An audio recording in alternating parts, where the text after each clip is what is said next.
Get ready to rock radio. Music you want to hear. And we're chatting to Mark Stanway, long-time keyboard player with Magnum, now fronting the Kingdom of Madness with a whole posse of musicians. And we'll talk about this, Mark, that Kingdom of Madness playing dates in March 2019 and beyond. No doubt you'll be playing more festival dates as well as you go on. Yep. Because I can see you being a big success at events like that. Well, yeah, absolutely. I mean, it's great to play festivals. You know, you get to a bigger audience straight Yes. away, and I'm most flattered that this lineup has earned us some decent billing on some of these. I mean, we're headlining the Rock and Blues Festival. We're co-headlining Cambridge Rock, which we only found out about in the last couple of days. Oh, that's good. Yeah, I think Don Airy were on before the Don Airy band, I believe. Don's a good old friend from many years back. But, so we've got great billing. We're going in at a decent level, as well as doing our own shows, of course. But you can't beat playing to 2,000 or 3,000 people, which we can't do at this stage on our own. You know, so. No, that's right. You're sort of building it up, aren't you, really? That's right. Yeah. Now, I think the intrigue about Kingdom of Madness is that you've actually reconstituted some of the original members of Magnum from various times in the band's history. I mean, to be honest, Mark, musicians we thought we'd never come across again, at least on stage, you know, and certainly not in 2019. Yeah. And I should say to listeners who don't know this, you've got Richard Bailey, who was keyboard player in the 70s. That's right. And you've mentioned the great Mickey Barker, who I totally agree with you, a fantastic drummer. Yeah, unbelievable. Really enjoyed watching him 90s to the mid-90s. Yeah. He joined Magnum, I think it was around about May 1985.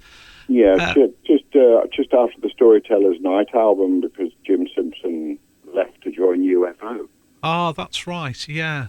And as you mentioned previously, he actually toured that album, didn't he, with the band? He did, yeah.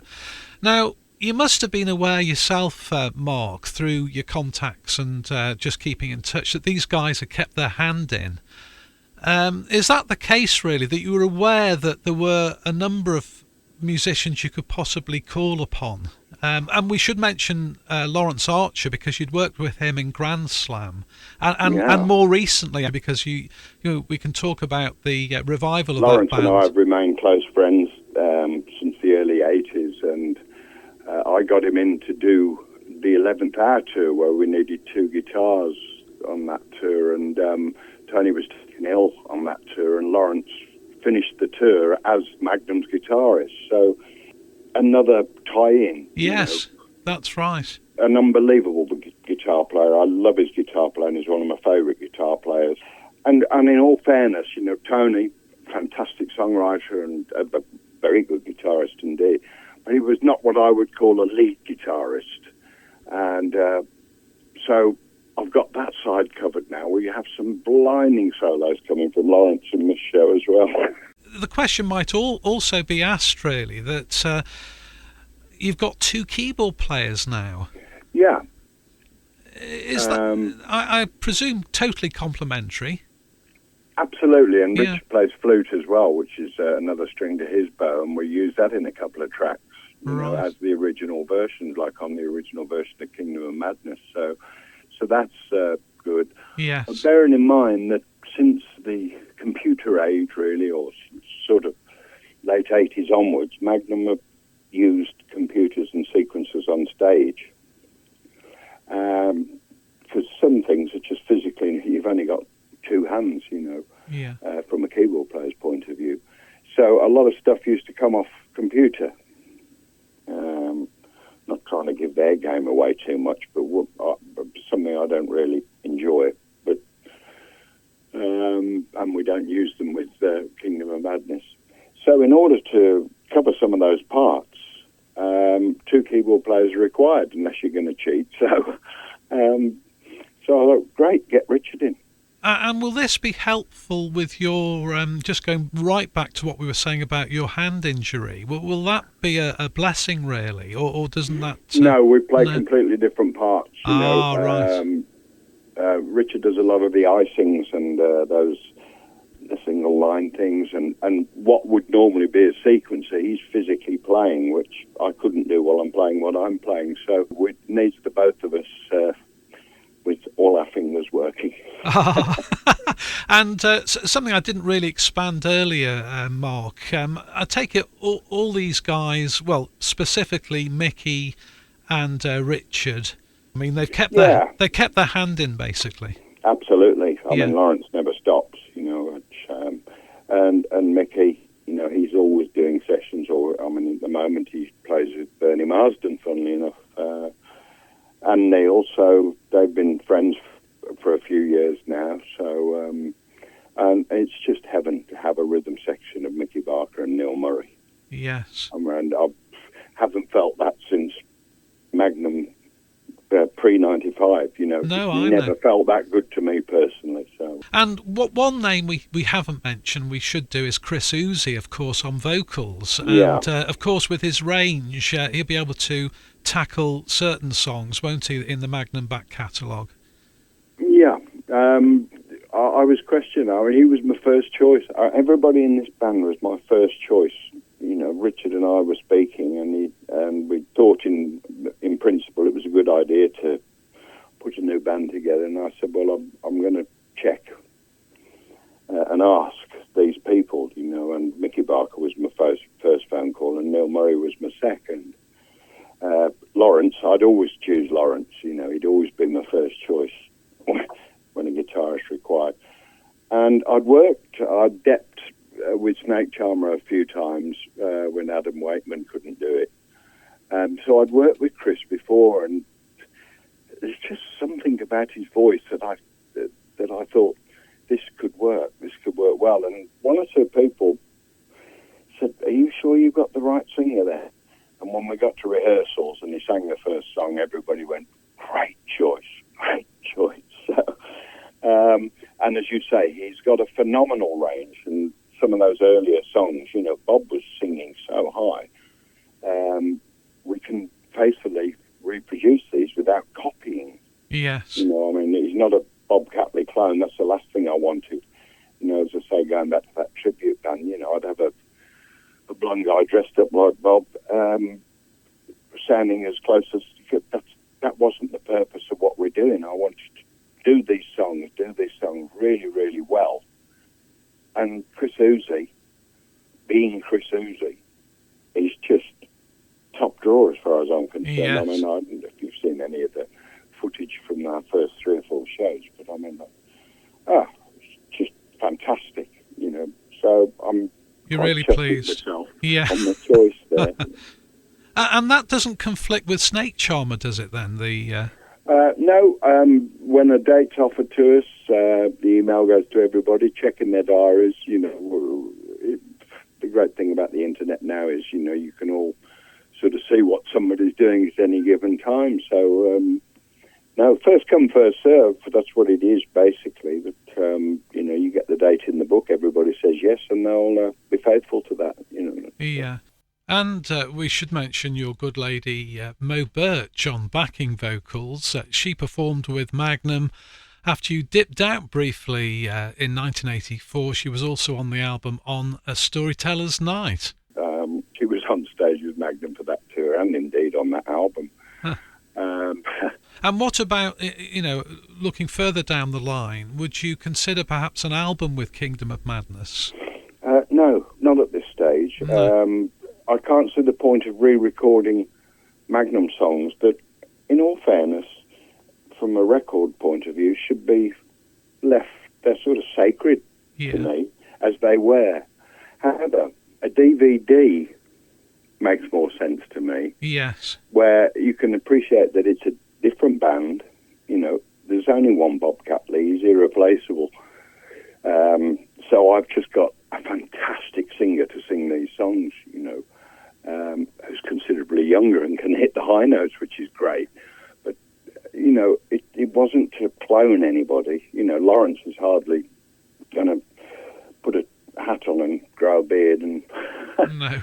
Lawrence is Lawrence, and he plays some blistering solos in this stuff. So it's our version of those songs, Yes. So a DVD would make more sense. If you could see what you were listening to, it would make more sense. I think if we just recorded an album, it would not work.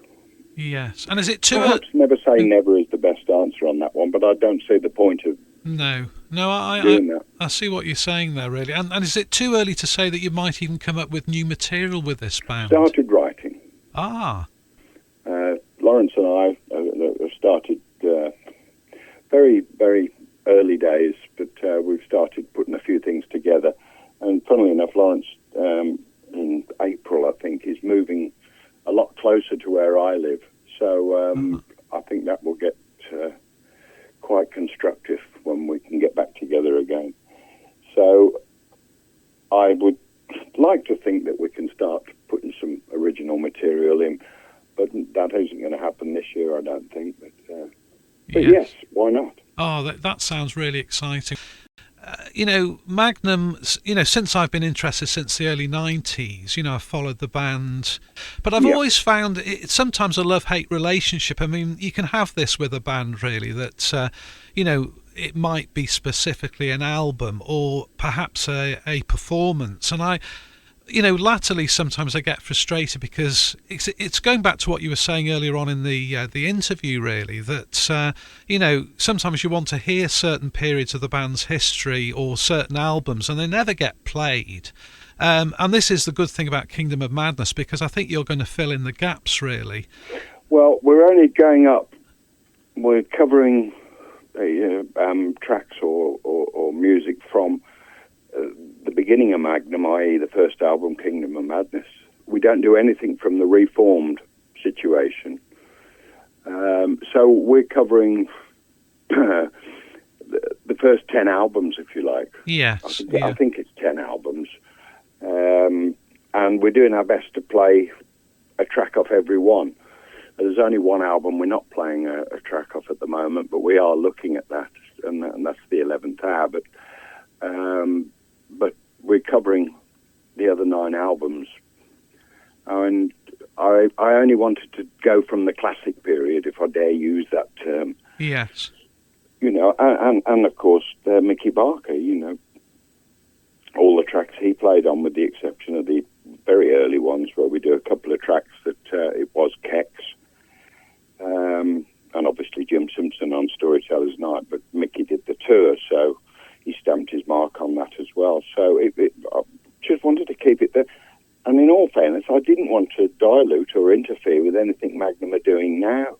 I tried to pick songs that they're not doing in their show, and the ones I always used to ask for, which we never did. Funnily enough, they put a couple of those back into their present show. To be quite honest, it might be a good thing in a way. It keeps them on their toes, doesn't it, really? And it also, there's a double-edged win, really, for fans, because they're going to hear and see the guys who played some of those, earlier albums, which are classics, Mark, obviously, and so important in the band's history. But sometimes I think maybe it's being too critical with bands, because I'm not just talking about Magnum, but I think you've mentioned earlier on in our chat, Mark, that there's a tendency for bands to look forward, although you can get fed up with playing things. Exactly, that's right. And back in the late 80s, early 90s, we'd be doing 130, 140 shows a year, and you can only play things like Just Like an Arrow so many times before it starts driving you mad, and so that as an example. So they were rested, and that was more from the whole band, which has got fed up of playing certain things. But, it's like saying if AC/DC didn't play Thunderstruck in their show, there'd be anarchy. But as I say, 21 odd albums, you can't play them all. So yes, we are hopefully filling a void without trying to be in competition or interfering or indeed diluting anything Magnum do. I still continue to wish them all the best, so.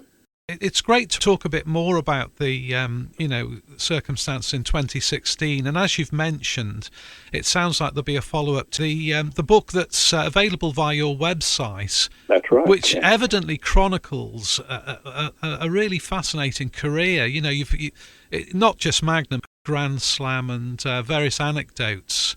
Yeah, I'm very lucky. I'm very proud to work with some unbelievable artists.